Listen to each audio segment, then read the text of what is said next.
Hello, my friend. The world of magic, filled with legends and ancient tales, is opening its gates once again. Tonight, in the Gryffindor dormitory by the crackling fireplace, I will share another story with my friends. Join us, for the magic is about to come alive. The torches along the dungeons of Hogwarts burned low, their blue-tinged flames shivering in the chill. Shadows moved across the ancient stones like restless ghosts, whispering secrets to those who dared to listen.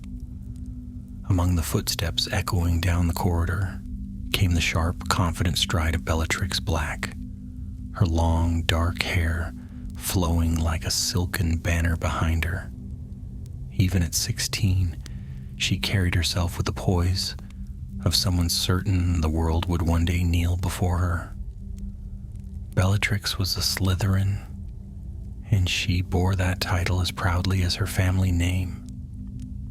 The Blacks were known for their pure blood and colder hearts, and Bellatrix was determined to be the brightest star of them all. She excelled in every class that mattered: charms, transfiguration, and most of all, defense against the dark arts. While others learned spells for protection, Bellatrix studied them for power. It was late that night, and the castle slept, yet she wandered the dungeons alone, restless and curious. Rumors had reached her, older Slytherins meeting after curfew, speaking in whispers of a new order. A gathering bound not by school rules, but by purpose. They spoke of purity, strength, and a master yet unseen. The very sound of it thrilled her. She'd overheard part of a conversation at supper, 2 7th years, heads close together. "He's gathering followers," one had murmured. "He says wizards must rise again, that muggles and mudbloods have stolen too much." "Does he have a name?" the other had asked. "Not yet," came the hushed reply. "But he will?" Now Bellatrix sought them. The idea of a secret society, forbidden and powerful, burned brighter in her mind than any charm she had ever cast. Turning a corner, she found a faint green glow spilling from under a hidden door she had never noticed before. The serpent carved upon the stone frame seemed to shift in the dim light, its eyes gleaming like emerald fire. She drew her wand, whispered "Lumos," and pushed the door open. Inside, the air was heavy with candle smoke and tension. 10 students stood in a circle, their robes embroidered with silver threads, forming a crude serpent's mark. At the center was a boy, tall, pale, with eyes as cold as cut glass. His voice carried through the chamber like silk over steel. "We are the heirs of magic," he said. "While others beg for equality, we claim our birthright. Those who stand in our way will fall." The words struck Bellatrix like music. Her heart raced. She had found what she had been searching for, a cause worthy of her ambition. But before she could step forward, the boy's gaze met hers. "Who dares interrupt our gathering?" he asked, his tone sharp as a blade. Bellatrix didn't flinch. "Bellatrix Black," she said proudly. "And if this is what I think it is, you need me." A murmur swept through the group. The boy tilted his head, studying her as though weighing her soul. "Need you?" he repeated, a faint smile curling his lips. "We shall see. We are not a club, Miss Black. We are a movement, and only the worthy remain." "I am worthy," she said. Her wand hand trembled, not from fear, but from excitement. The boy's eyes gleamed. "Then prove it. There is a traitor among us, someone who pretends loyalty while aiding those who would pollute our kind. Find the traitor, and your place will be secured." Bellatrix's breath caught. A challenge, a test, her chance to rise. She nodded once. "I accept." "Good," he said softly. "Begin tomorrow. You'll find the first clue in the defense classroom. The rest will depend on your cunning." When the meeting dispersed, Bellatrix lingered in the shadows, her thoughts racing. She felt the old castle's magic pressing around her, as if the walls themselves watched, waiting to see what she would become. As she returned to the Slytherin common room, she passed the dark lake window. Beyond the glass, the faint shimmer of a tentacled creature moved lazily in the depths. The reflection of her own face merged with it. Dark eyes, sharp features, and something ancient flickering behind them. She whispered to her reflection, "I'll be more than a black. I'll be feared." And deep beneath the school, where magic older than any student slept, the air stirred, as if it too had heard her promise. Morning light spilled through the narrow dungeon windows of Hogwarts, cold and pale. The Slytherin common room was still and shadowed, its greenish glow rippling like light through deep water. Bellatrix Black sat in an armchair near the fire, her thoughts sharp and restless. She had not slept. The boy's challenge echoed in her mind. Find the traitor. It was not fear that stirred her blood, but the thrill of purpose. She had been given a task worthy of her ambition. Someone within these walls was a liar, a half-blood sympathizer pretending to be one of them. She would expose them, prove her loyalty, and take her place among the chosen. When the others woke, Bellatrix moved through the morning like a shadow. She dressed swiftly, crisp robes, polished wand, and the silver serpent pin of her house gleaming at her collar. Her reflection in the mirror smirked back at her.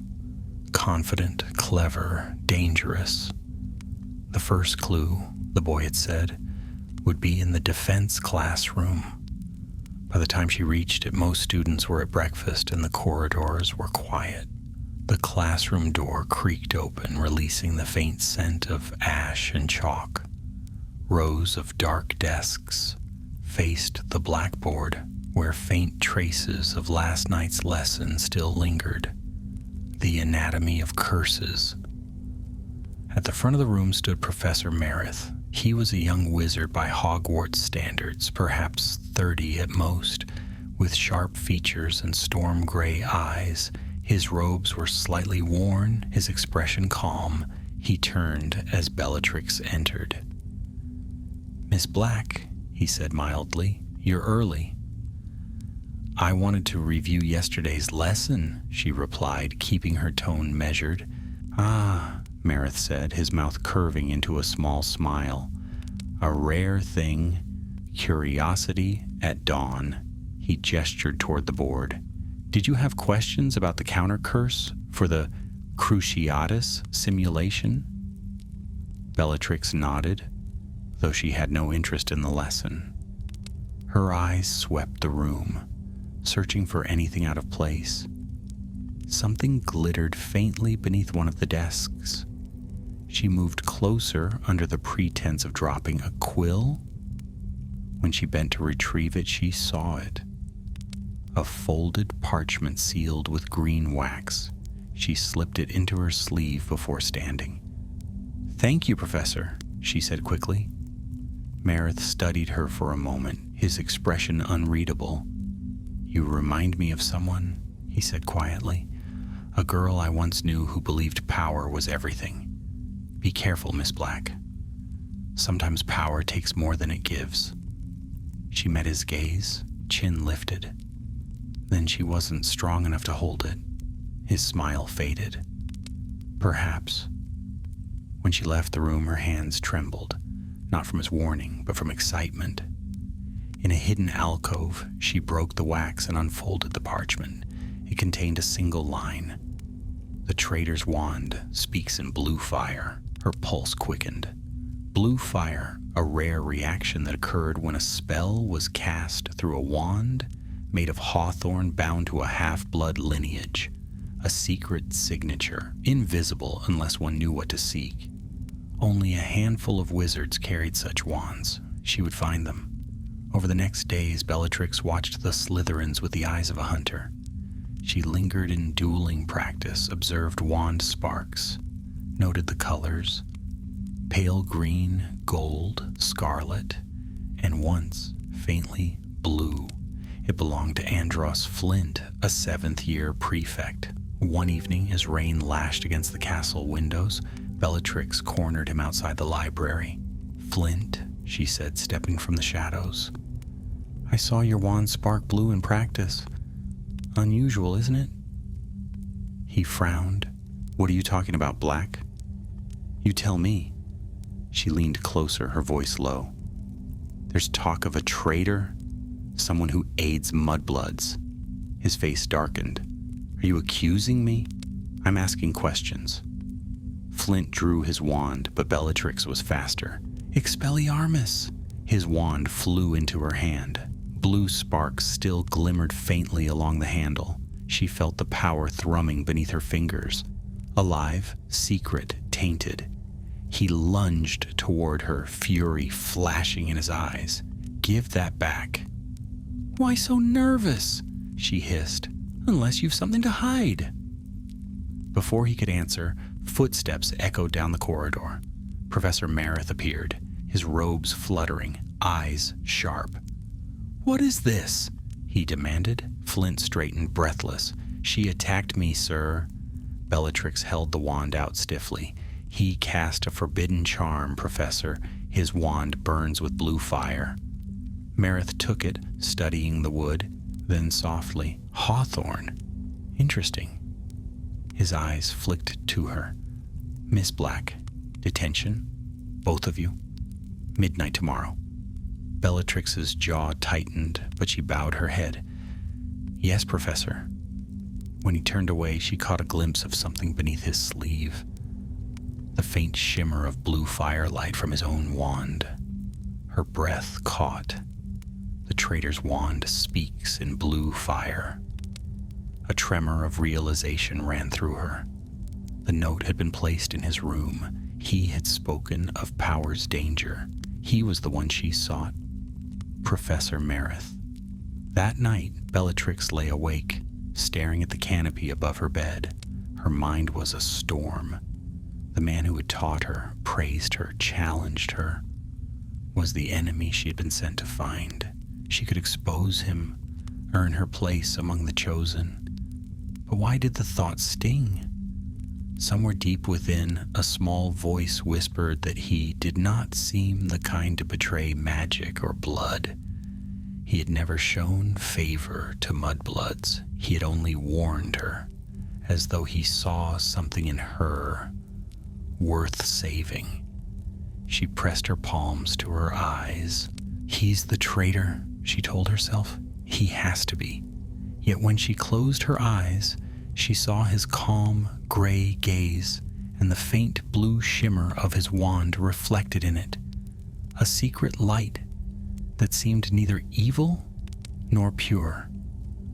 Outside, thunder rolled across the forbidden forest. The castle seemed to sigh in its sleep. Bellatrix turned on her side, jaw set, and whispered to the darkness, "I will prove myself, whatever it takes." The words hung in the air like a vow, unseen but binding.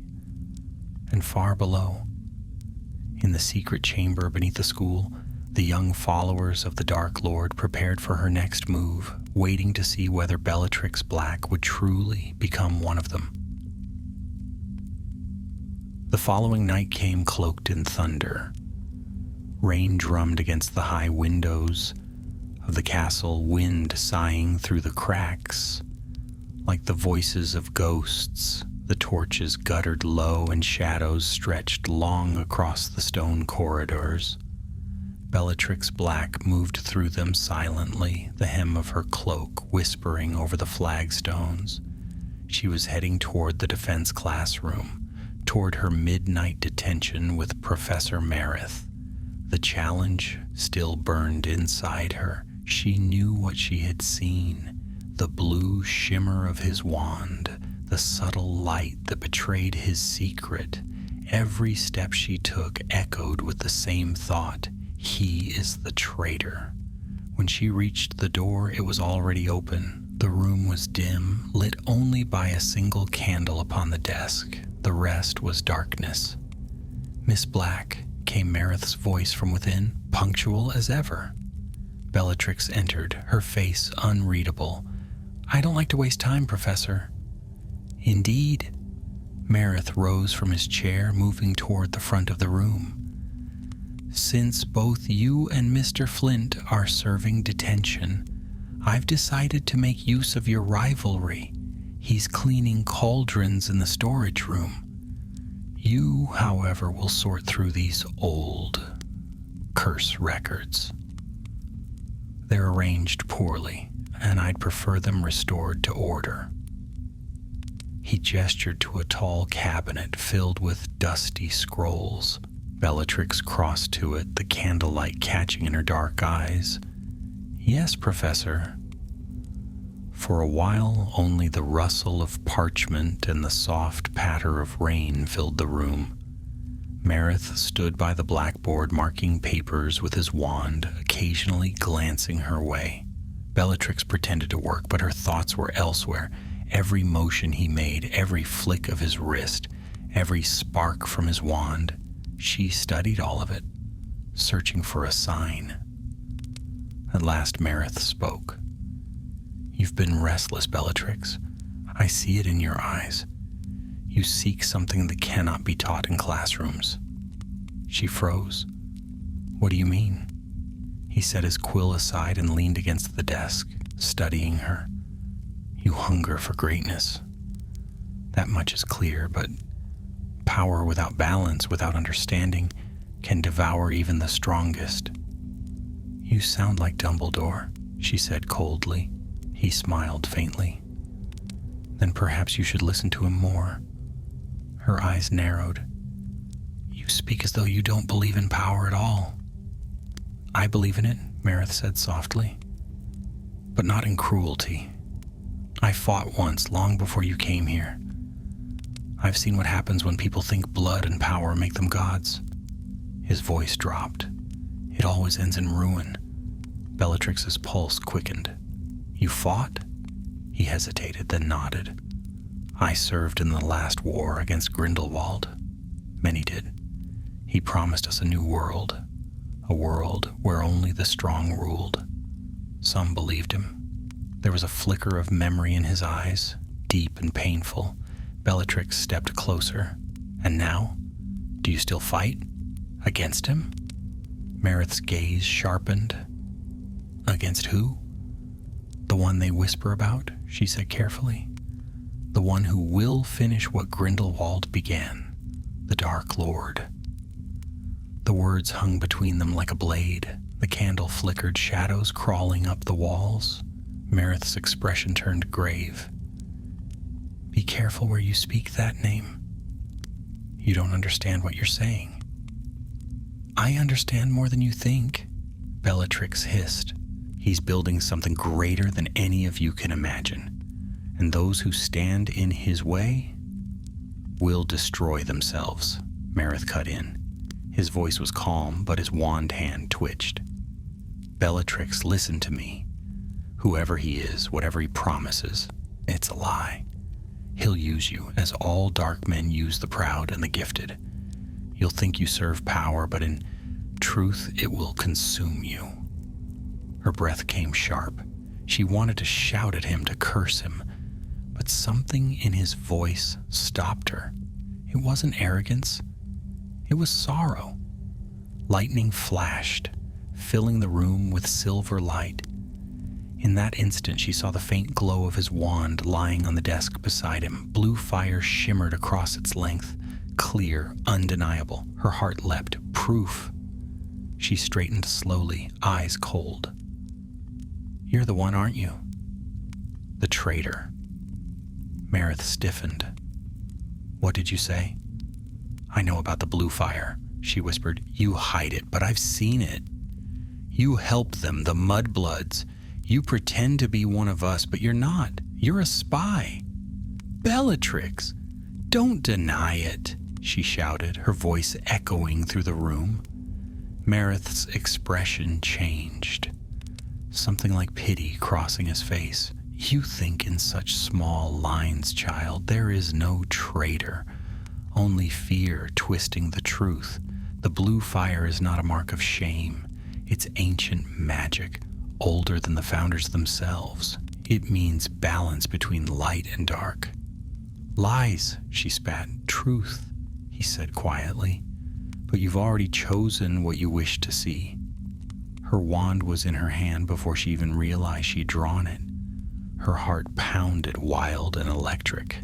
This was it, her moment. Prove herself, end the traitor, and take her place among the faithful.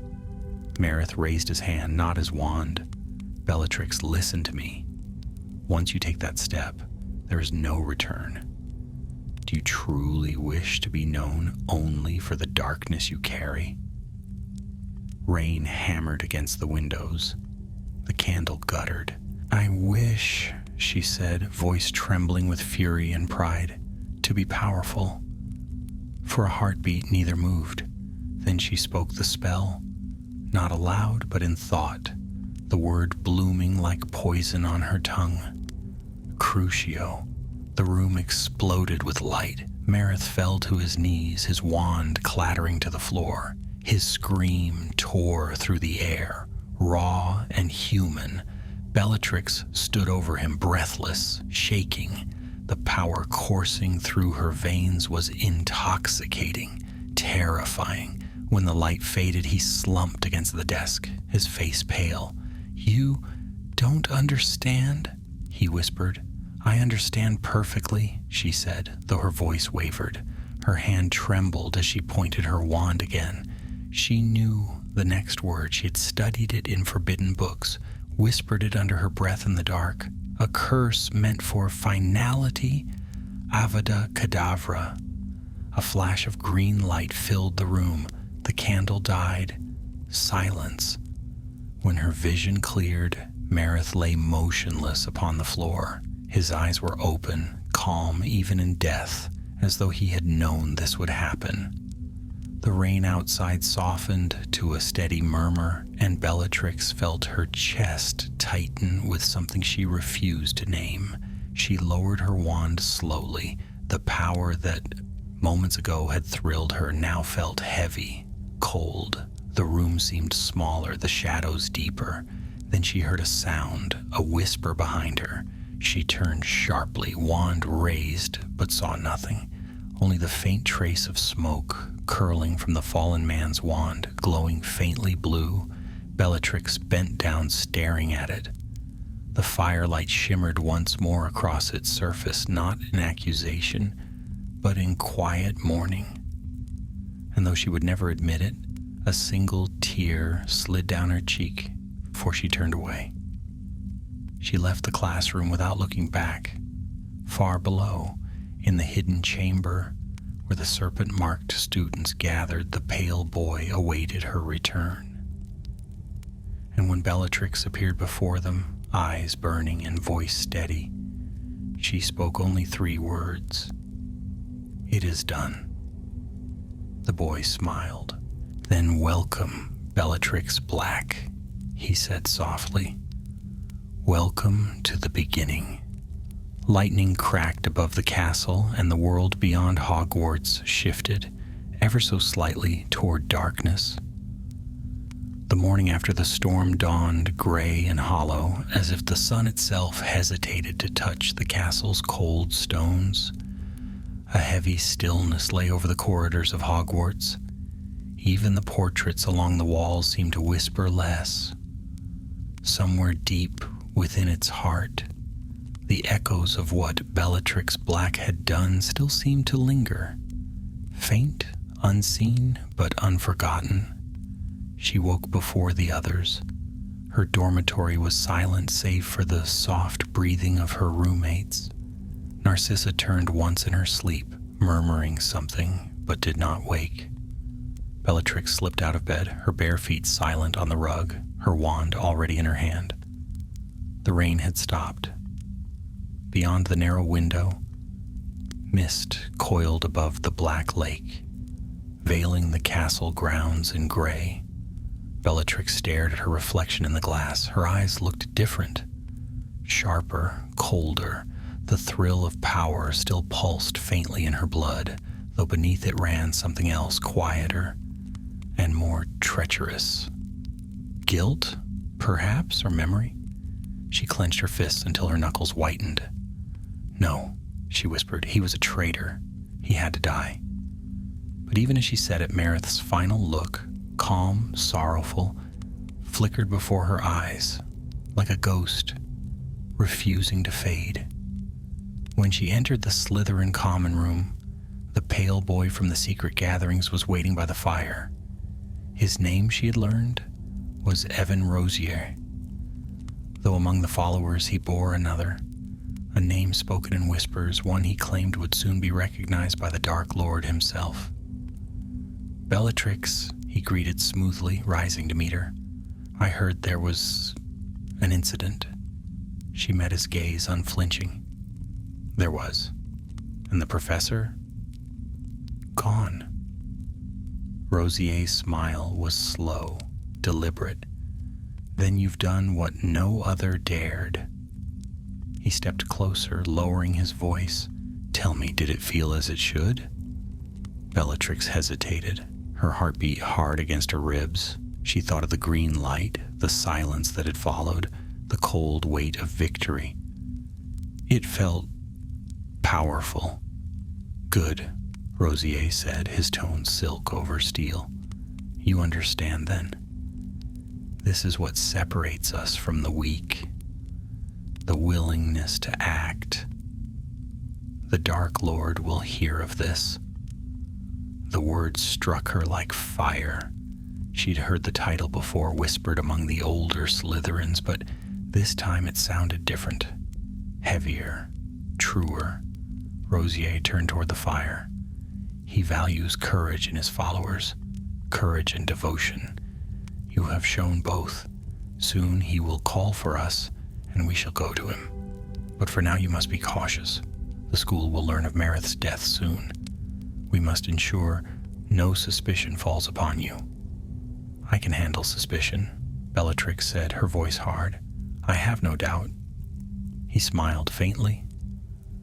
Still, the clever survive longest when unseen. Attend your classes, answer your questions, and when night comes, you'll be summoned again. He left her then, his cloak whispering over the stone. Bellatrix stood for a long moment by the fire, staring into the embers. They burned a deep red, like blood cooling upon steel. Somewhere beyond the dungeon walls, she heard the faint toll of the morning bell. By midday, the castle was murmuring with rumor. The defense classroom had been sealed by magic. Professor Meredith had not appeared at breakfast, nor at any of his morning lessons. Dumbledore himself was said to have entered the room and left again with a face like stone. When the whispers reached Bellatrix, she listened without reaction. In potions, she kept her eyes on her cauldron, her hands steady, but her ears missed nothing. They say he vanished, one Ravenclaw girl murmured. There wasn't even a trace. Vanished? Another whispered. No, I heard there was blood. Dumbledore's keeping it quiet. That's why the Aurors haven't been called. Bellatrix stirred her potion slowly, her expression serene. That night, she was summoned again. A single note appeared on her pillow, sealed with green wax like before. No words but one. Below. She knew where to go. The passage through the dungeons wound downward into the oldest parts of the school, where the stones sweated with damp and age. The same serpent-carved door awaited her. She pressed her palm to the stone, whispered the password, and stepped inside. This time the chamber was crowded. Nearly 20 students stood within, their faces half hidden beneath hoods. At the far end, Rosier waited beside an empty chair carved with a serpent's head. Bellatrix joined them, her heart quickening. The air smelled of candle smoke and metal, of old power stirring. Rosier raised his wand, and the chamber fell silent. "Brothers and sisters of the Serpent Circle," he began. "Tonight we honor one of our own, Bellatrix Black, who has proven her devotion in blood. Let her be marked as one who serves the cause." A murmur ran through the group. From within his robe, Rosier drew a small vial of silvery liquid. Essence of serpent's fang, Bellatrix recognized. He dipped his wand into it and touched the tip lightly to her wrist. A spark flared. The liquid hissed against her skin, and a faint mark took form. A coiling serpent, its eyes no more than pinpricks of black. It burned, but Bellatrix did not flinch. "Do you swear," Rosier intoned, "to serve the will of the Dark Lord when he rises, to protect the bloodline and to strike down all who defy it?" "I swear," she said clearly. "Then rise, Bellatrix of House Black. You are one of us." The others bowed their heads, murmuring the words of allegiance. The mark on her wrist pulsed faintly, alive beneath the skin. When the meeting ended, Rosier drew her aside.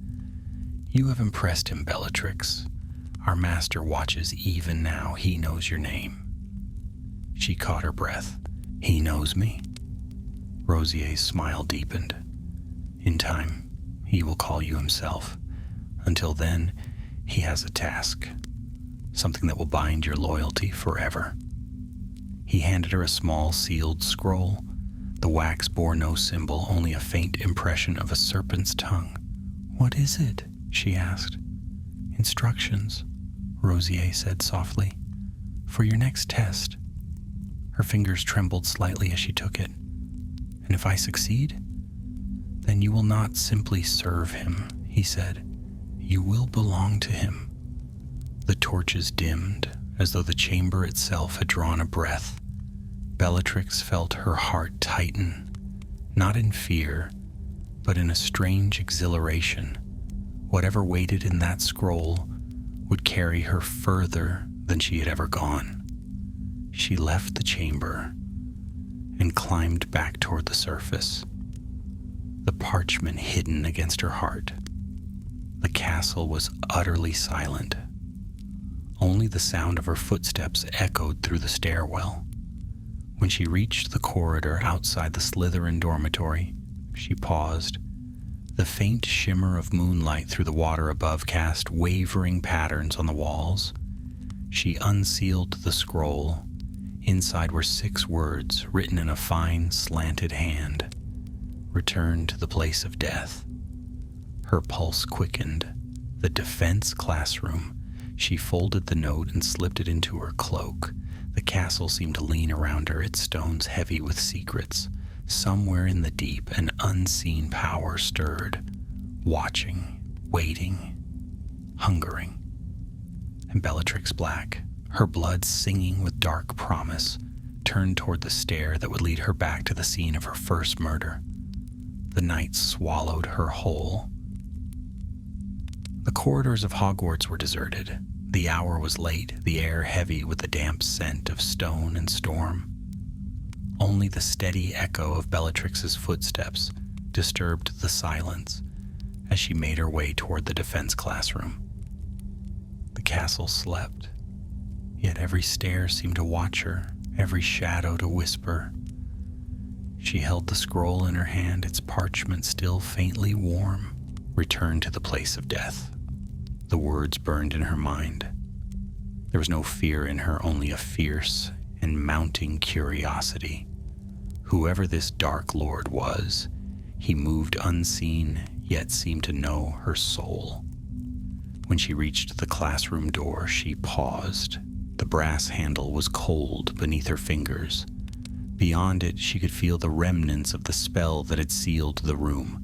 Powerful, ancient, But Bellatrix Black had learned more than the professors ever knew she had.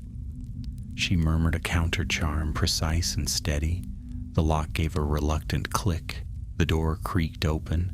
The room beyond was exactly as it had been the night Marith had fallen.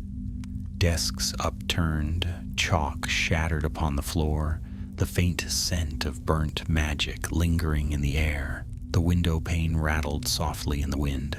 Her gaze fell upon the spot where he had lain. The boards were unmarked, cleaned by Dumbledore's spells, no doubt, but she could feel it still. A stain, invisible yet indelible. The air trembled faintly as if remembering pain. She stepped inside, letting the door fall shut behind her. The sound echoed like the closing of a tomb. "Return to the place of death," she murmured. "Very well. I am here. What now?" No answer came. Her fingers brushed the edge of the professor's desk. The wood felt strangely warm. Slowly she drew her wand. Lumos. Light blossomed at the tip, soft and silvery. As it touched the far wall, she saw it. A mark she had not noticed before, faint as a shadow burned into stone. A symbol drawn in ash, a serpent devouring its own tail. Beneath it lay a whisper of parchment, half buried under fallen quills. She bent and picked it up. 3 words written in the same fine hand as before. "Speak the fire's name." Bellatrix frowned. Fire's name? Then she remembered the blue flame of Marith's wand, the strange hue of ancient magic he had tried to explain before she killed him. Balance. Between light and dark, he had said. She raised her wand, the memory biting at her conscience. "Incendio," she whispered. A line of blue flames sprang to life along the mark on the wall. It coiled, alive, flickering with serpentine grace. The heat pressed against her skin, but she did not back away. Within the flame, the stone shimmered, and slowly, a passage revealed itself, a hidden doorway descending into the dark. Her breath caught. This was what the Dark Lord wanted her to find. Marith's secret buried beneath the classroom. She descended the narrow stair, the air growing colder with every step. The light of her wand reflected off damp walls, revealing carvings centuries old, snakes, skulls, symbols of power she recognized from forbidden books in the Black family library. At the bottom, she entered a small chamber lined with shelves. Dust coated everything, but she could see the remnants of old study, scrolls, bottles, and what appeared to be fragments of runic stone. At the center stood a single table. Upon it lay a book, bound in dark leather, its cover sealed with a serpent clasp. She approached slowly. The air vibrated faintly as if the book itself was alive. When she opened it, a chill ran through her. Inside, the first page bore an inscription in delicate silver ink. "To those who seek power through flame, know that it devours as swiftly as it grants." She turned the page. Spells filled the parchment, written in a mixture of Latin and ancient runes. But it was the next inscription that caught her breath. "Property of Tom Marvolo Riddle." Her heart thudded once, hard. She knew that name. She had heard it whispered in the Slytherin common room years ago, as one might whisper of a ghost or a god. A boy who had walked their halls 2 decades earlier, brilliant, cunning, and terrible. The Dark Lord. Her hands trembled. The book before her was no ordinary text. It was a remnant of his time at Hogwarts, hidden away beneath the eyes of the headmaster himself. "Then you are real," she breathed. The air stirred, faint and cold. A whisper brushed her ear, so soft she could not tell whether it came from the shadows or her own mind. "And now so are you." The flame at her wand flickered. She looked up sharply, but the chamber was empty. Only the book remained, its pages rustling as if stirred by unseen fingers. "Who speaks?" she demanded. No answer, only the faint echo of her own voice. She bent again over the book. The next page was blank, save for one line written in ink that shimmered like blood. "If you would serve me, speak your name." Her mouth went dry. The command was simple, terrible, final. She hesitated only a moment. Then with a slow breath she whispered, "Bellatrix Black." The name glowed upon the page, burning into the parchment. The serpent clasp shuddered, and the book's edges flared with blue fire. It did not harm her. It danced across her skin like liquid heat, searing and electric. Then came the voice again, this time clearer, colder, echoing within her mind. "I know you now, child of proud blood. You have done well. But power must be tested. Will you take what is mine to give?" "Yes," she whispered. The chamber darkened, the torches guttered out. For a moment she stood in total silence, then an image bloomed in her mind. A circle of hooded figures, wands raised, light spilling from their hands. In the midst of them stood a man, his face pale as moonlight, his eyes burning scarlet. He smiled, and though the vision was fleeting, the power that poured through it struck her like lightning. When the darkness lifted, she was alone once more. The book lay closed upon the table, the clasp cool to the touch. On its cover, faintly glowing, was a single mark, a serpent forming the letter S. Bellatrix pressed her hand against it, trembling with exhilaration. She had felt him, his presence, his magic. She knew now that he was no mere rumor, but a living force waiting to rise again. She left the chamber in silence, the book concealed beneath her cloak. The stairway closed behind her as though it had never been. When she emerged into the empty classroom, dawn was breaking over the forbidden forest. The pale light fell across her face, and for the first time she smiled, not with joy, but with certainty. Meredith's voice no longer echoed in her mind. The doubt was gone, replaced by something pure and terrible. She looked down at her hands, at the faint mark of the serpent still visible on her wrist. "Soon," she whispered, "I will serve him, and the world will kneel." Outside, the wind rose again, carrying the distant cry of a raven over the darkened lake.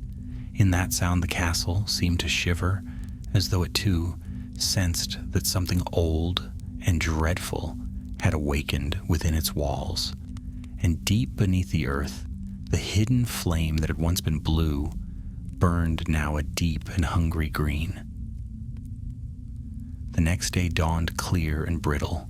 The storm had passed, yet the world seemed drained of color, as though the light itself feared to linger too long.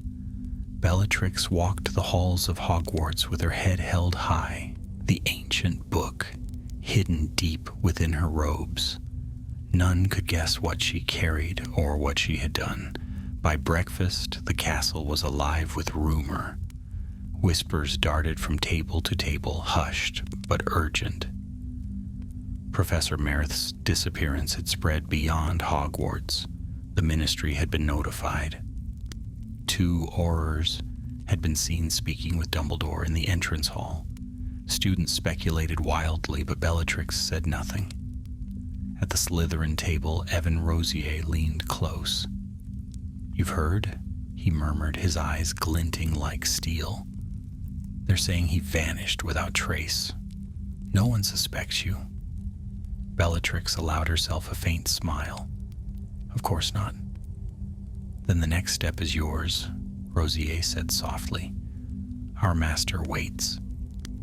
He slipped something into her hand beneath the table, a small ring of black metal engraved with a serpent. The moment her skin touched it, she felt a pulse of magic, dark and ancient. When the time comes, Rosier continued, it will lead you to him. Her eyes narrowed. Where? He smiled thinly. Beyond these walls, beyond Hogwarts, the Dark Lord summons only those he deems ready. Wear the ring. When it warms, follow its pull. Bellatrix said nothing, but her heart quickened. For years, she had lived within the boundaries of others, the school, the family, the rules. Now those walls were crumbling, and freedom glimmered beyond. Classes passed in a blur. Dumbledore appeared briefly in the great hall at midday, his face grave. He spoke little, merely assuring the students that an inquiry was underway, and all were safe. Yet Bellatrix thought she saw something flicker in his gaze when it passed over her, an awareness, a quiet watchfulness that made her spine stiffen. That evening she sat alone in the Slytherin common room, the firelight flickering across her features.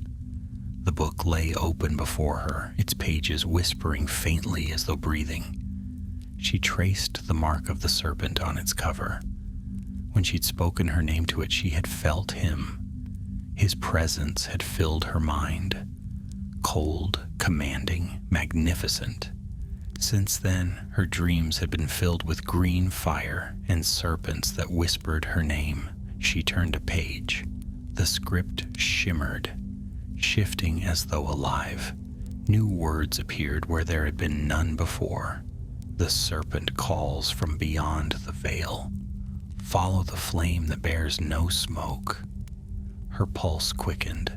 She looked at the black ring on her hand. It was cold now, but as she watched, it began to glow faintly, green light seeping from its edges like fire through cracks. The call had come. Without hesitation, she rose. The corridors beyond the common room were dark. Curfew had long passed. She moved silently, the hem of her cloak brushing the floor, the ring's faint light guiding her way. It led her not upward but down, deep into the underbelly of the castle, through forgotten corridors and sealed passages that even Filch never patrolled. The walls grew damp, the air heavy. She passed carvings so ancient they had worn smooth with time. At last, the ring's glow flared bright. She stood before an archway she had never seen before, carved in the shape of a coiled serpent. Its eyes were hollow, and within that darkness shimmered a faint emerald haze. The air hummed. A voice spoke, not aloud, but within her mind. "Enter, my faithful one." The stones slid aside soundlessly. Bellatrix stepped through. The passage beyond descended into a vast cavern lit by green fire that burned in floating orbs. The walls shimmered with serpentine patterns, and the air smelled of old magic. At the far end stood a dais of black marble, and upon it a tall figure cloaked in shadow. She could not see his face, but she felt his presence, a pressure vast and commanding, pressing against her very soul. "You have come," the voice said, smooth and cold, "and you have done well." Bellatrix fell to one knee, bowing her head. "My lord," the figure descended from the dais, moving like smoke. "You are young, Bellatrix Black," he said, his tone almost gentle. "Yet already you understand what others do not, that mercy is weakness and fear, the enemy of greatness." She lifted her gaze. His face emerged from shadow, pale, fine-boned, and strangely ageless. His eyes gleamed red in the firelight, not bright, but deep, as though they burned inward rather than out. "You found my book," he said. "You spoke your name. You have already offered me your first gift of loyalty." Bellatrix's heart pounded. "I would serve you always." His mouth curved in something like a smile. "Always is a long time." He moved closer, studying her face. Do you know what it means to serve me, child of the House of Black? It means to rise above all others, she said firmly, to wield the power they fear. Power, he repeated softly.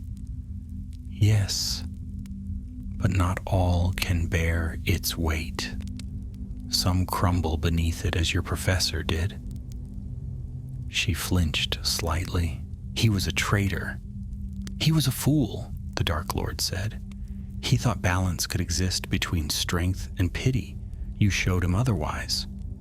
His hand rose, pale and cold as marble. He touched her chin, tilting her face upward. Tell me, Bellatrix, did you feel sorrow when he fell? The question struck like a spell. She hesitated. No. A faint smile touched his lips. Lies are for the weak. You felt it, but you overcame it. That is what matters. He turned away, pacing slowly. The world is changing. The old order will fall. Mudbloods rise while pure bloodlines fade into complacent weakness. But I will restore what is lost. I will purge the rot. And you, he looked back at her, eyes blazing. You will be among my chosen. A tremor of pride ran through her. Command me, my lord. He extended his hand. The serpent ring upon her finger glowed in answer. Then take the mark of my will. Let it burn into you as a promise. Green fire coiled from his wand, wrapping around her arm like living flame. It did not wound, it branded. A heat so fierce, she thought her bones might melt. When it faded, the mark remained. A faint, dark impression of a serpent biting its tail. Your bond is sealed, he said. You will return to your world, and you will wait. My name is not yet to be spoken, but when the time comes, you will know. The faithful will gather, and the age of magic reborn will begin. Bellatrix bowed low, her voice a whisper. Yes, my lord. When she looked up again, he was gone. Only the faint scent of smoke lingered, and the green fire dimmed to embers. She left the cavern in silence. The ring was cold now, its glow gone, but the mark on her arm still burned faintly beneath her sleeve. A secret brand of devotion. By the time she returned to her dormitory, dawn was breaking over the black lake. She stood at the window once more, watching the first light creep across the water. The reflection that stared back at her was no longer that of a girl. It was the face of someone reborn in fire. Bellatrix lifted her hand, studying the faint serpent mark beneath her skin. For the first time she whispered his name, not aloud, but in thought, and felt the air tremble around her. And somewhere, far beyond the walls of Hogwarts, a dark presence stirred, smiling in the shadows. The world had not yet seen her for what she would become, but it would. Days passed, but for Bellatrix Black, time itself had changed its rhythm. Each hour pulsed with new meaning. The mark burned faintly on her arm, beneath the sleeve of her school robes, a constant whisper of the bond she now bore. Every breath of magic she drew seemed sharper, clearer, drawn from a deeper well than before. It was as though a curtain had been torn from her eyes, revealing a world charged with invisible power. Hogwarts continued as it always had, lessons, laughter, and the endless murmur of gossip. Yet for Bellatrix, the castle no longer felt like a school. It was a waiting place, a shell, a cage. She attended her classes out of habit, answering questions with sharp precision, her professors praising her brilliance. But her mind was elsewhere, beneath the earth in the green light of the cavern, where the Dark Lord's voice had bound itself to her soul.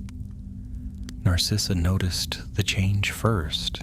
Her sister approached her one evening in the Slytherin common room, eyes full of curiosity and worry. "You've been different, Bella," she said softly.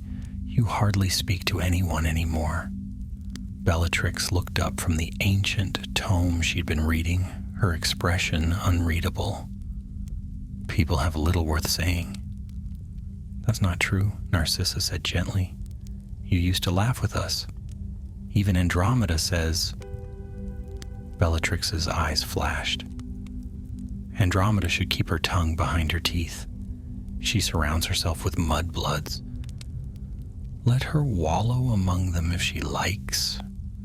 I have no patience for weakness.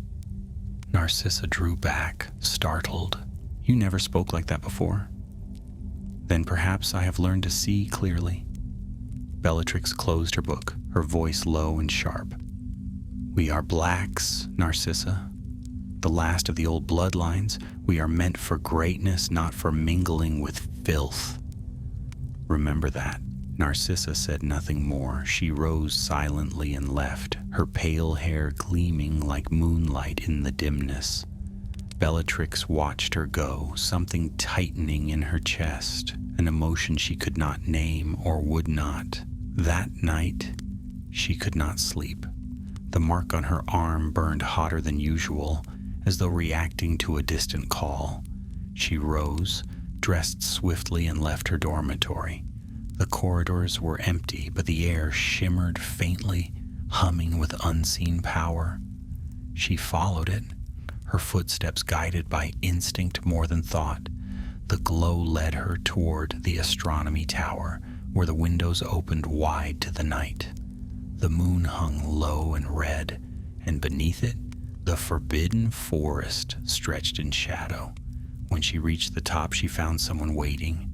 Evan Rosier leaned against the parapet, the green serpent pin at his collar glinting in the moonlight. You felt it too, he said. Yes. He nodded. He calls again. The others are already preparing. Preparing for what? For his rise, Rosier said simply. The Dark Lord is gathering his followers beyond the castle, families of the old blood, Nott, Lestrange, Malfoy. He means to form a true order, one that will sweep away the weakness of this age. Bellatrix's heart quickened.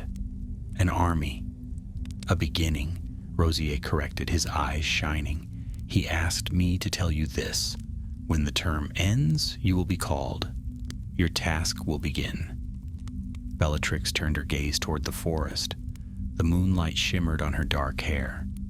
And what of Hogwarts? She asked. What of this place? Let it sleep, Rosier said softly. Soon, the world beyond these walls will wake. They stood in silence for a time, the cold wind whipping around them. Then from far below, the faint toll of the midnight bell echoed through the air. Rosier touched her arm briefly, his expression solemn. Be ready. When he was gone, Bellatrix remained alone upon the tower. She looked down at the mark on her arm, tracing it through the fabric. It pulsed faintly in answer to her heartbeat, alive and waiting. The following days passed slowly. She could feel the castle's eyes upon her, Dumbledore's calm scrutiny, Slughorn's concerned glances. Even the portrait seemed to whisper as she passed. Yet she showed nothing, her composure perfect. On the final morning of term, the students gathered for breakfast. The great hall buzzed with noise and excitement. Bags were packed, trunks lined up. Bellatrix sat silently at the Slytherin table, her plate untouched. A barn owl swept through the open windows, circling once before descending to her.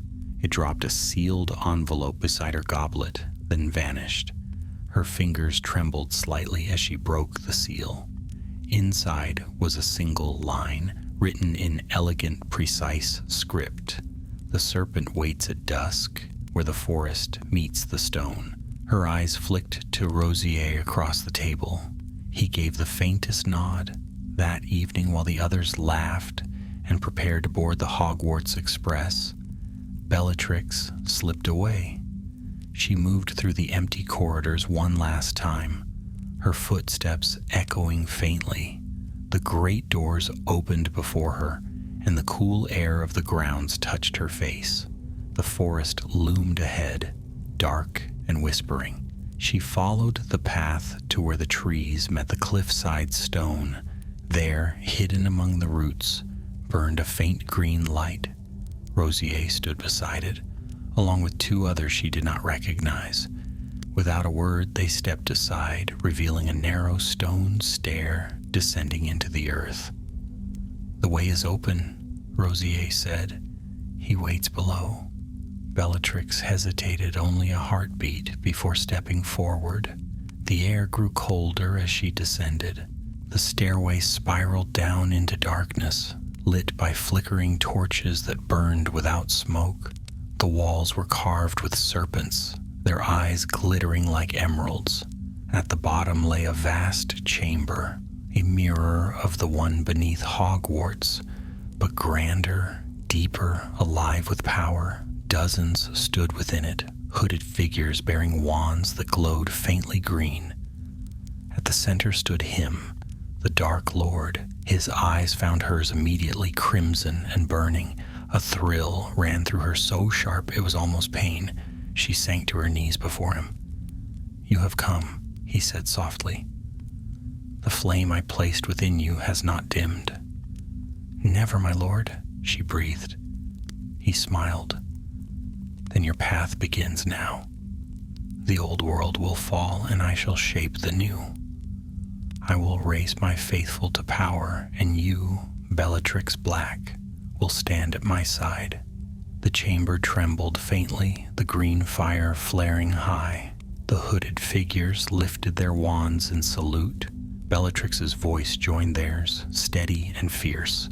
"We serve the Dark Lord." The words echoed through the cavern, striking the stone like a vow. In that moment, she felt the last of her hesitation burn away. The girl who had once studied charms and laughed with her sisters was gone. What remained was fire and devotion, a heart bound to a cause greater than life or mercy. As the chant rose around her, the Dark Lord extended his hand. Bellatrix took it, and in that instant she knew her place was sealed forever. The forest above whispered in the wind, and the stars burned cold and distant. The first shadow of a new age was falling across the wizarding world, and at its heart stood Bellatrix Black, young, proud, and already lost to the dark. The train that bore the students away from Hogwarts screamed into the distance like some living thing, its whistle fading across the green hills. Bellatrix did not board it. By the time it left the station, she was already far from the castle, the hem of her cloak brushing through the tall summer grass. The wind was warm and smelled of earth and freedom. For the first time in her life, she was unbound. A carriage waited for her at the edge of the road, an elegant thing of dark wood and silver trim, the Black family crest gleaming on its side. The driver, a tall man with a pale, forgettable face, bowed deeply as she approached. "Your mother awaits at Grimmauld Place, Miss Black," he said. Bellatrix inclined her head and stepped inside. As the carriage jolted forward, she turned her gaze to the sky. The clouds hung heavy and gray, gathering as if in omen. Her fingers brushed the mark on her arm. Beneath the skin, it pulsed faintly, warm, against her heartbeat. London greeted her in shadow. By the time she reached number 12, the lamps along the street had already begun to burn. The house appeared, as it always had, hidden between its neighbors, old and silent, the stone dark with soot. Yet to Bellatrix, it seemed different now, smaller, almost pitiful. Her mother, Druella, met her in the hallway, her face cold and beautiful as carved marble. "You are late," she said. "I took my time," Bellatrix replied lightly, removing her cloak. Druella's gaze swept over her. "You carry yourself differently. Have you been quarreling again? Your letters were scarce this term." "I have been busy," Bellatrix said. "Busy with what?" Bellatrix smiled faintly. "Becoming who I was meant to be." Her mother frowned, but before she could reply, footsteps descended the stairs. Cygnus Black appeared, tall and stern, his dark eyes assessing. "Bellatrix," he said, "you've grown." She inclined her head. "Father, you'll find your cousins have returned from France. We dine at 8. Your Aunt Walburga expects you to attend. There will be talk of alliances, marriages." Bellatrix's expression did not change, but her voice sharpened slightly. "I am not interested in alliances." Cygnus arched a brow. "A daughter of the House of Black does not choose her own interests. She obeys them." She said nothing more, though a cold fire coiled in her chest. Dinner that night was long and suffocating. The Black family gathered around the great mahogany table, its candles flickering over ancient portraits that whispered among themselves. Her cousin Sirius sat silent and brooding, his younger brother watching her with wary fascination. Conversation turned to politics, the growing tension in the wizarding world, rumors of dark gatherings of strange disappearances. "They say some young purebloods are joining secret movements," said Aunt Walburga, her eyes narrow and glittering. "Fools, most of them, pretenders. The ministry will stamp them out soon enough." Bellatrix's fingers tightened on her goblet. "Perhaps they are not fools," she said softly. All eyes turned to her. Walburga's lips thinned. "You speak as though you know more than you should." Bellatrix met her gaze. "I speak as one who understands that power is never granted freely. It must be taken." A heavy silence fell. Then her father said, "Enough." His tone left no room for argument. The rest of the meal passed in stiff quiet. When at last she rose from the table, Bellatrix felt the mark on her arm burning faintly, as though reminding her of where her true allegiance lay. Later, in her old bedroom, she stood before the mirror. The girl who stared back was not the same one who had left for Hogwarts months ago. Her eyes were darker, her expression harder. Around her neck hung a simple chain from which the serpent ring now dangled. "You will not keep me in cages," she murmured. "Not you, not anyone." As if in answer, a faint whisper brushed her thoughts, the Dark Lord's voice distant yet unmistakable. "The time approaches. Gather the loyal. The serpent's circle shall rise again." Her pulse quickened. She knew what he meant. Rosier had spoken of others, pure bloods of old houses already drawn into his shadow. They would meet soon. This time, not in the hidden chambers of Hogwarts, but in the world beyond. The next evening, Bellatrix left Grimold Place without a word. The streets were empty, the city alive only with the faint hum of magic beneath its stones. She followed the pull of the ring, which glowed faintly green as it guided her through twisting alleys and narrow courtyards. At last, she reached an abandoned townhouse on the edge of Nocturne Alley. Its windows were blacked out, its door unmarked. She raised her hand to knock, but before she could, it opened of its own accord. Inside, the air was thick with candle smoke and the scent of iron. Hooded figures stood in a wide circle, their faces shadowed. At their center once more stood him. "Welcome," the Dark Lord said softly. "The faithful have gathered." Bellatrix moved to kneel, but he lifted a hand. "Rise, my chosen. Tonight you shall see the first flame of the new world." He turned to the others. "You are the sons and daughters of noble houses, not Rosier, Lestrange, Malfoy. You have lived too long beneath the thumb of weak men and weaker laws. But that ends now." A murmur of assent rippled through the circle. The Dark Lord's eyes blazed crimson. "From this night forward, you serve a purpose greater than bloodlines. You will be the spear that pierces the heart of corruption." Her master's voice brushed her mind. "Do not flinch. Power obeys only those who command it without question." She raised her wand higher, her hand steady. The word came easily this time, without hesitation. Avada Kedavra. The green light flashed, swift and final. The man crumpled soundlessly to the floor. For a long moment there was only silence.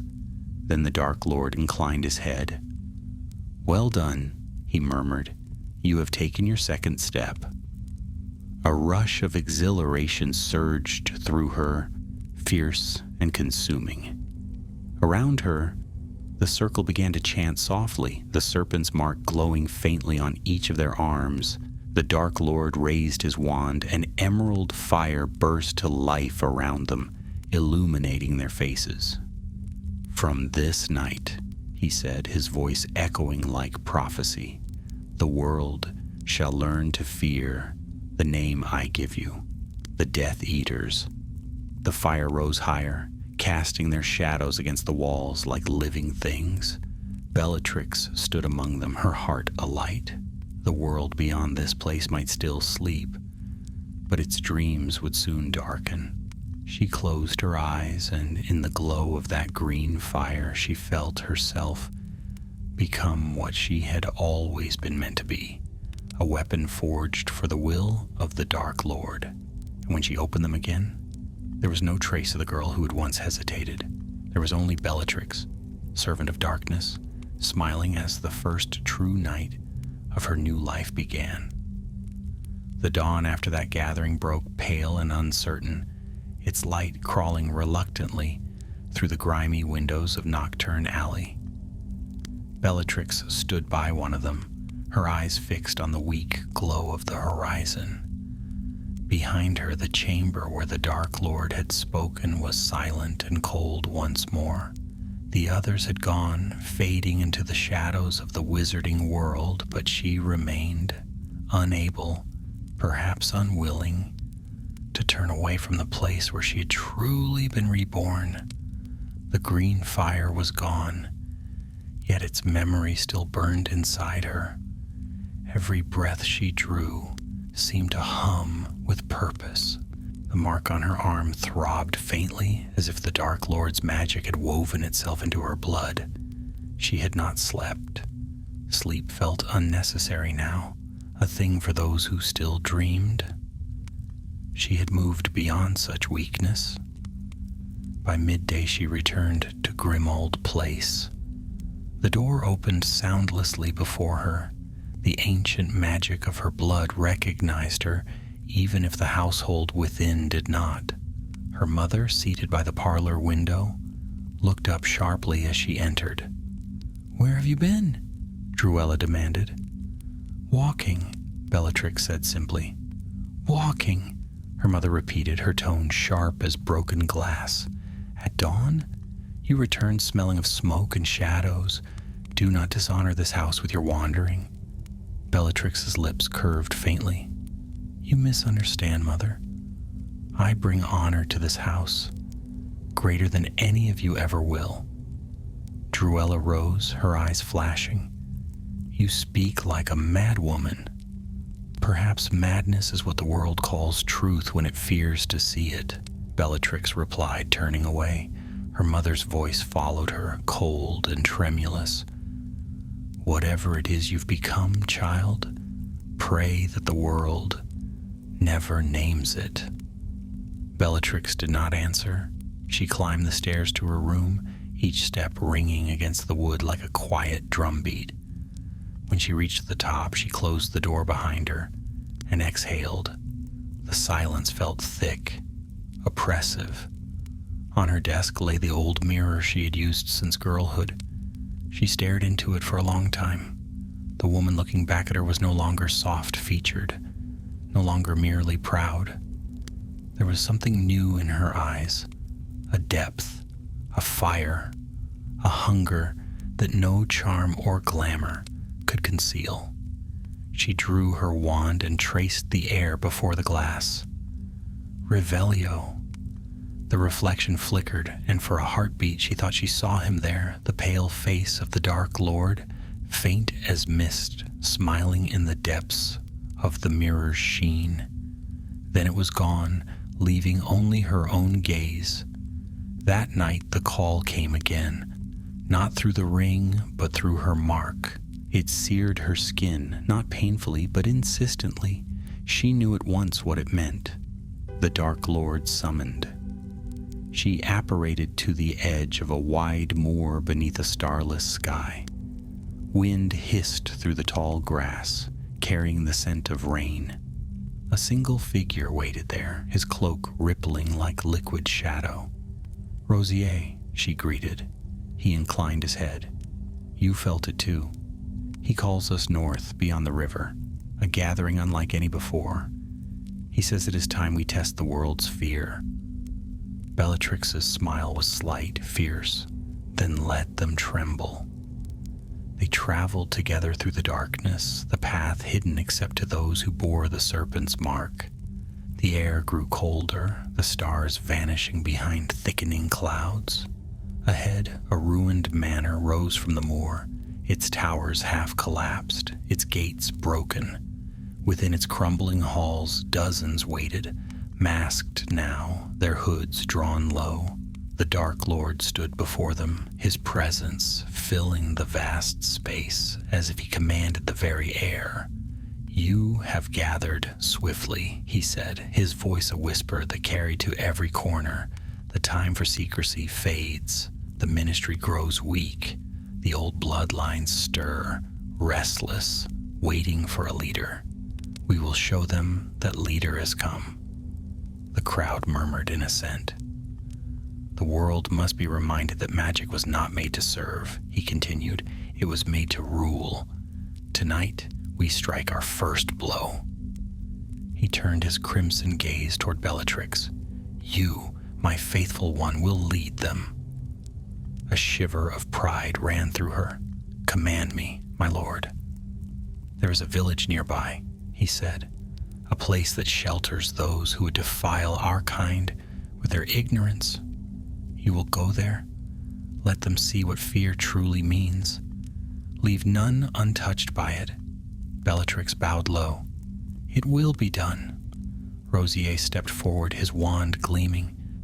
"We ride with you, sister." The Dark Lord's lips curved in a ghost of a smile. "Go then, and remember, mercy is the language of the weak." They departed into the storm. The night swallowed them whole, rain lashing their cloaks, wind tearing through the moor.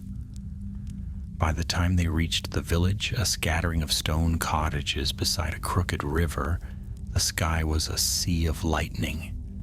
Bellatrix raised her wand. "No survivors," she whispered. The first bolt of green light streaked through the rain, striking a figure that had stepped into the road. A scream split the night, followed by another, and then chaos. Doors burst open, torches flared. But the Death Eaters were everywhere, their spells, weaving destruction. Bellatrix moved like a shadow, her laughter rising above the thunder. The fear in the air was intoxicating, pure, unfiltered power. For the first time, she felt truly alive. When it was done, the rain fell heavier, washing the ash and smoke into the river. The cottages burned in silence, the flames reflected in her dark eyes. Rosier approached, his mask lowered. "It is finished." She turned to him, her face streaked with rain and firelight. "No," she said softly, "it has begun." They returned to the ruined manor before dawn. The Dark Lord waited upon his throne of black stone, the faintest hint of satisfaction in his gaze. "You have done well," he said. "The world will awaken to whispers of this night. They will speak your name with fear, and in time, with reverence." Bellatrix knelt before him, her chest heaving. "All glory to you, my lord," He extended a hand, touching her brow. A rush of icy magic surged through her, sharp as lightning. She gasped, overwhelmed by the force of it. "Rise, Bellatrix," he said. "Rise as my hand, my blade, my voice. The old world is breaking, and you will be its herald." She rose, trembling, her veins singing with his power. Around her, the Death Eaters bowed low, their wands raised in silent devotion. Outside, the storm broke fully, tearing the clouds apart. Lightning illuminated the moor, revealing the first faint trace of dawn. Bellatrix looked up at the sky, her heart steady. The path before her was clear now, paved not with mercy or doubt, but with fire. The Dark Lord's voice echoed through her mind once more, low and certain. "You have shed the last of who you were. The world shall remember the name Bellatrix Lestrange." The name struck through her like a brand. It was not yet true, not yet earned, but she knew it would be. As the sun rose over the moor, painting the world in pale gold, Bellatrix smiled, a slow, cold smile that promised the light would not last. And far beyond, in the quiet streets of Wizarding London, the first whispers began, of shadows gathering, of terror reborn, and of a young witch whose name would soon become legend and curse alike. The summer that followed was long and heavy, filled with the hush of a world that had begun to shift without quite understanding why. The ministry whispered of strange events, families vanishing in the night, dark symbols scorched into the sky, the mark of a serpent coiled around a skull. In every corner of the wizarding world, unease grew like creeping ivy. Yet to Bellatrix Black, these were not rumors. They were the signs of a dawn long promised. Each morning she awoke before the light, her mind already burning with the voice of her master. Each night she returned to the gatherings, hidden in cellars, forests, forgotten halls, where once noble families had bowed to no one. The Death Eaters were multiplying. Some came for power, others for fear, but all bent the knee to him, and always at the Dark Lord's side stood Bellatrix. In those days, her name spread among the faithful like fire in dry grass, the youngest witch ever to stand among the inner circle, the first to kill for him, the fiercest to obey without question. They called her the Dark Lord's Flame, a title she wore with pride. Her family, meanwhile, had become restless. Druella Black watched her eldest daughter with growing dread. Cygnus spoke less often at the table, his words clipped, his gaze wary. Even Narcissa avoided her eyes now, as if afraid of what she might see reflected there. One night her mother confronted her in the study. The lamps flickered, throwing long shadows across the carpet.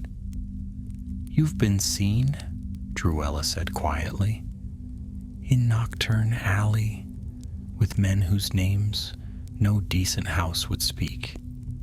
Bellatrix looked up from the book she was reading, a collection of ancient curses bound in black hide. "Decent houses are rotting corpses," she said. "They cling to old glory while the new world is being forged without them." "Forged?" Druella's voice trembled. "Forged in murder and blasphemy? You bring shame on this family." "I bring strength," Bellatrix snapped, rising. "The Blacks have spent centuries proclaiming their purity, their superiority, and yet what has it brought us? Caution, silence, decay? But I, Mother, I have acted." Her mother's composure cracked. "And who do you act for, child? For that man? You speak his name like prayer, but he will devour you as he devours all who follow him." Bellatrix smiled, a smile that did not reach her eyes. "Then I will gladly be consumed." For a long moment, they stared at each other, the gulf between them wide and final. When Bellatrix turned and left, Druella sank into the nearest chair, her hands shaking.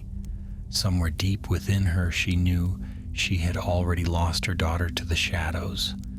That same night, the mark on Bellatrix's arm flared again. The pain was sharp this time, like fire beneath the skin. She welcomed it, pressing her palm over the burning flesh as though in devotion. The summons was clear. Come to me. She apparated at once.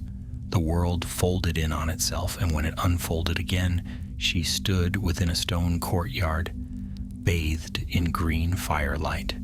The Dark Lord waited there, his figure still and graceful as a statue. Around him, the other Death Eaters gathered, their masks gleaming like polished bone. "Bellatrix," he said, his voice low but carrying. "You have done well." The ministry grows blind, the order weak, yet there remains one task before us. She knelt. "Command me." He regarded her for a long moment. "A man hides among the Aurors, an old servant of Dumbledore.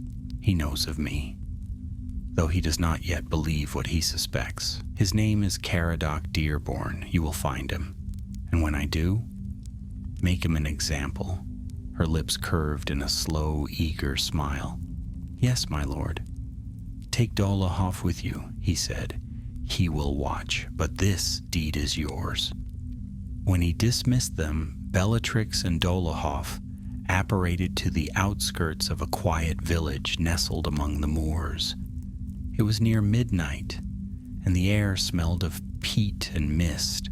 The only light came from the cottage at the edge of the hill. "Dearborn lives there," Dolohov murmured. "He's alone tonight. His wife's away. The others are watching the roads." Bellatrix drew her wand, its polished wood gleaming faintly in the dark. "He will not see the dawn." They moved silently through the grass, shadows upon shadows. At the door, Bellatrix whispered a charm.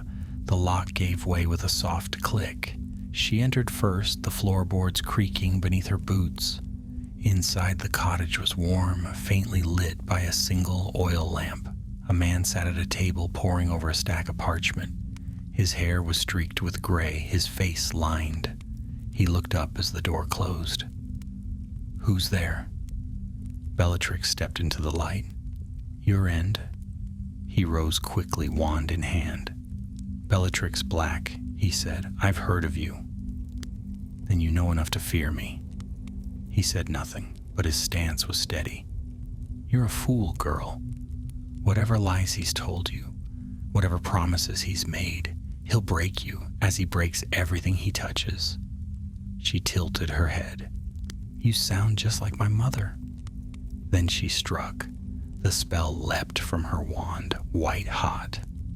Dearborn countered, the air filling with sparks. For several breaths their magic collided, her fury against his resolve, flame against shield.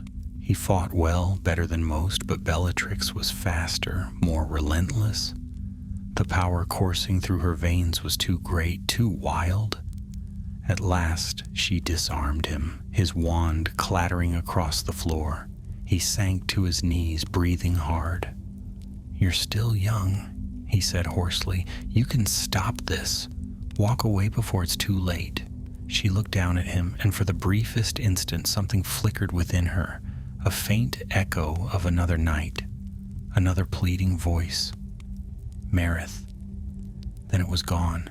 "Too late was a long time ago," she whispered. The flash of green lit the small room. When it faded, silence reigned once more. Dolohov stepped forward, his face expressionless. "Efficient." Bellatrix wiped a trace of ash from her cheek. He was unworthy of his magic. Together they left the cottage. Behind them, the green light of the dark mark rose into the mist, its serpent's tongue coiling across the clouds. By dawn, the world would know. Another Auror dead, another warning written in the sky. When Bellatrix returned to her master, he received her with quiet satisfaction. "You see now," he murmured, "how easily the world bends to fear. You were born for this, Bellatrix." She bowed deeply. For you, my lord? And soon, he said, his eyes glinting, the world will tremble when it hears that name. Outside, the wind howled through the dead trees, carrying the scent of smoke. Bellatrix stood in the doorway of the ruined hall, her wand still warm in her hand. She thought of Hogwarts, of the lake beneath its towers, of the girl who had once walked its halls believing she sought greatness. That girl was gone, dissolved into the storm she had chosen to serve, and yet, somewhere deep within the folds of her soul, there remained the faintest echo of a voice, long silenced, asking whether power without mercy was strength at all. She dismissed it with a smile. Mercy was for the dead, and Bellatrix Black, chosen of the Dark Lord, had never felt more alive. Autumn came early that year. The wind swept across the moors in long, cold breaths, bending the heather and stripping the trees of their leaves before they had even turned gold. The days grew shorter, the nights longer, and in that darkness, the name of Bellatrix Black began to spread like a whispered curse. The ministry still denied the truth. The Daily Prophet printed polite lies about isolated incidents and unrest among discontented wizards. But the wizarding families knew. They heard the rumors carried by frightened owls and secret letters, of the serpent's mark burned into the sky, of screams in the night, of a young witch whose laughter could be heard even after the spell had struck. Within the hidden halls where the Death Eaters gathered, Bellatrix moved as flame through smoke, bright, fierce, unstoppable. The Dark Lord favored her above the rest. When he entered a room, it was her name he spoke first. When his followers hesitated, it was her voice that silenced them. Yet the more she gave, the more he demanded. There was always another mission, another test, another name to erase. Each act bound her more tightly to his will until she could no longer tell where her own desire ended and his began. She felt his presence even when he was far away, a constant murmur beneath her thoughts, a pulse in the mark on her arm. And though she did not admit it, she found a strange comfort in it. It was purpose, it was power, it was everything she had ever wanted. But not all shared her devotion. One evening she returned to the Black family home to find her sister waiting. Narcissa stood by the window, pale and lovely, her expression grave. "You shouldn't be here," she said softly. "Father's furious. Mother won't speak of you at all. They say you've brought shame on our name." Bellatrix laughed. "Shame? Our name has never burned brighter." "Burned?" Narcissa repeated, her tone sharp. "Yes." That's what fire does, Bella. It destroys. "Spare me the poetry," Bellatrix snapped. "You don't understand. None of you do. He is changing the world, Sissy. He is purging it of weakness, of filth. We'll have a new order, pure, strong, eternal." Narcissa's eyes glistened. "You sound mad." "Madness," Bellatrix said softly, "is what the small call greatness when they cannot comprehend it." She moved closer, her voice low and urgent. "Come with me. You're wasted here, waiting for the old world to die. Join him, Sissy. Be part of something greater than bloodlines and dinner parties." Narcissa's hand trembled as she reached for her sister's arm. "I have seen what you've done. I have heard the things they whisper about you. If that is greatness, I want no part of it." Bellatrix pulled away, eyes burning. "Then stay in your gilded cage and rot. I am beyond you now." She turned sharply and swept from the room, her cloak trailing behind her like smoke. Outside, the wind howled against the house, rattling the old windows. Bellatrix stood on the front steps, breathing deeply of the cold night air. The world felt alive around her, dark, endless, full of promise. She touched her arm. The mark pulsed once, warm beneath her skin. The summons. With a twist, she disapparated. When she reappeared, she stood within the ruins of an ancient church. Its roof had long since collapsed, its pews rotted away. The air smelled of damp stone and old magic. Around her stood a dozen Death Eaters, their wands casting pale light on the cracked walls.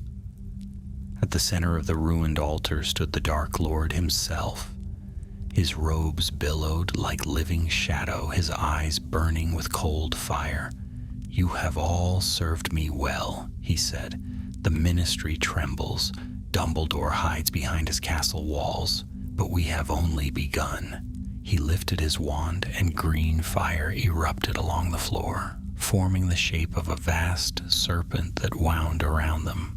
"Tonight, we claim the allegiance of those who have long hidden behind neutrality. The Malfoys, the Knots, the Travers. They will swear, or they will fall." The Death Eaters murmured in agreement. Then his gaze turned to Bellatrix. "You will deliver the message, my faithful one." Bellatrix bowed her head. "It will be done." "You have no equal in loyalty," he said softly, "and soon the world will see it." He stepped closer, his hand brushed her cheek. "Tell me, Bellatrix, do you fear death?" Her heart thundered. "No, my lord, death is only the shadow of power." He smiled, a thin, cold thing. "Good, for power is a blade that cuts both ways." That night she went to the Malfoy estate, where Lucius Malfoy himself met her in the Hall of Mirrors. He was calm, immaculate, his pale hair shining like spun silver. "So," he said, his voice smooth, "the Dark Lord sends his most devoted." Bellatrix's wand flicked upward, its tip inches from his throat. "Do not mock his favor." He smiled faintly.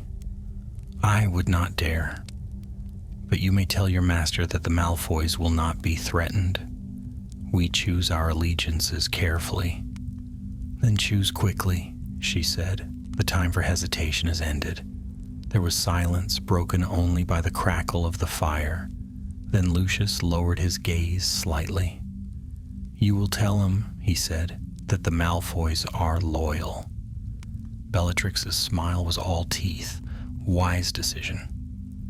When she returned, the Dark Lord listened in silence as she reported. When she finished, he inclined his head. "You have done well, Bellatrix. You are the first of my chosen. The others will follow where you lead." A thrill ran through her. "Always, my lord." "Then go," he said. "Rest while you can. The days ahead will be filled with war." She bowed and withdrew, her heart pounding. The world outside the ruins was vast and starlit, the moor stretching endless and cold. She walked alone for a time, her footsteps sinking into the damp grass. It was strange, she thought. How quiet the night seemed after so much fire. Somewhere, far in the distance, an owl called. The stars glittered faintly through the clouds, their light thin and distant. She remembered the girl she had been once, the one who had studied by torchlight in the dungeons of Hogwarts, who had believed that greatness was a thing you could reach with your hands.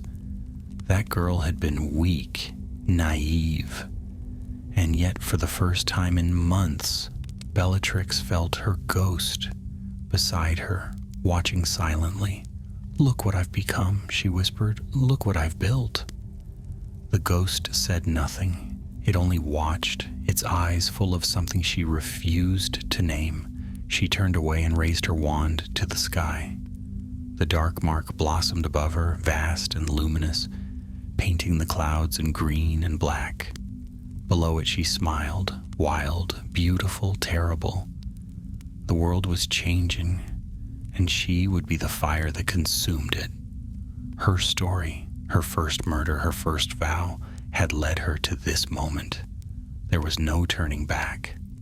The path of darkness stretched before her, and she walked it with pride. Somewhere, perhaps, the last remnants of her soul trembled, but the rest of her was certain. Bellatrix Black had fulfilled her promise, and the woman the world would come to know as Bellatrix Lestrange lifted her face to the mark she'd helped create, the mark that would stain the skies for years to come, and whispered, "For him, always for him." The wind carried her words away into the night, across the moors and forests, through the cold silence of the waking world, and though no one saw it, though the dawn would soon break upon her dark work, for that one moment Bellatrix stood unchallenged, young, triumphant, and terrible, her laughter echoing into the distance, the first herald of the age of fear.